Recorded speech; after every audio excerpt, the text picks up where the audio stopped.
Jagan coterie నన్ను దొక్కేసింది, ఇంత చేస్తే జగన్ స్వయంగా నన్ను ముసలోడు అంటాడా? జగన్ సాక్షి మీడియా జగనే కదండి ముసలోడు, ముసలోడు అయిపోయాడులే అంటే అప్పుడు ఈయనకి పదవి ఇవ్వడం ఆ తర్వాత తీసేయడం జరిగింది కదా. అంటే అది వీళ్ళు మొన్న దాంట్లో చర్చించినట్టున్నారు, సాక్షిలో డిబేట్ లో ఆ మాట అన్నారు అని కదా.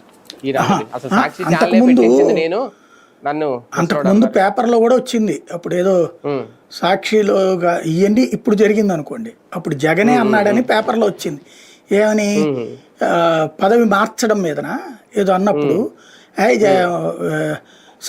సాయిరెడ్డి అన్న ముసలోడు అయిపోయాడులే అందుకని వీళ్ళకి ఇస్తున్నానులే అని చెప్పి అన్నారు అనేసి. ఆయనకి అనేక పదవులు ఇవ్వడం ఇచ్చి 3 నెలలు ఆయన సరిగ్గా కూర్చునే లోపే మార్చేస్తా వచ్చారు. ఆ మార్చేయడానికి వెనకాలన జగన్ చుట్టూ ఉన్న మనుషులు, జగన్ దగ్గర ఉన్న మనుషులు కారణం అనేది విజయసాయిరెడ్డి ఫీలింగ్. అదే కోటరీ అనేది ఆయన ఫీలింగ్. ఒక 5-6 ఏం జరిగినా వాళ్ళకే తెలుస్తాయి అనేది ఆయన ఫీలింగ్. వాళ్ళే చేస్తారు అన్నటువంటిది.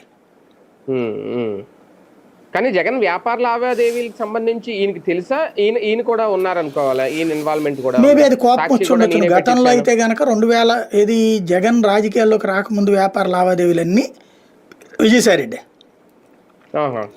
ప్రతిపక్ష నాయకుడు అప్పుడు పెద్ద వ్యాపార లావాదేవీలు కొత్తగా పెట్టిన ఏం లేవు కదా. ముఖ్యమంత్రి అయ్యాక జరిగినటువంటిది అవన్నీ ఈయన ఇన్వాల్వ్ కానీలా. మొన్న ఏ బిజినెస్ చేయాలి, ఎందులో పెట్టుబడులు పెట్టాలని కూడా ఈయన సలహాలు ఇచ్చేవారట. అదే చెప్పేది, 19 తర్వాత ఏ సలహా తీసుకోలేదు జగను బిజినెస్ పరంగా. అంటే అధికారంలోకి వచ్చాక తీసుకోలే లేదా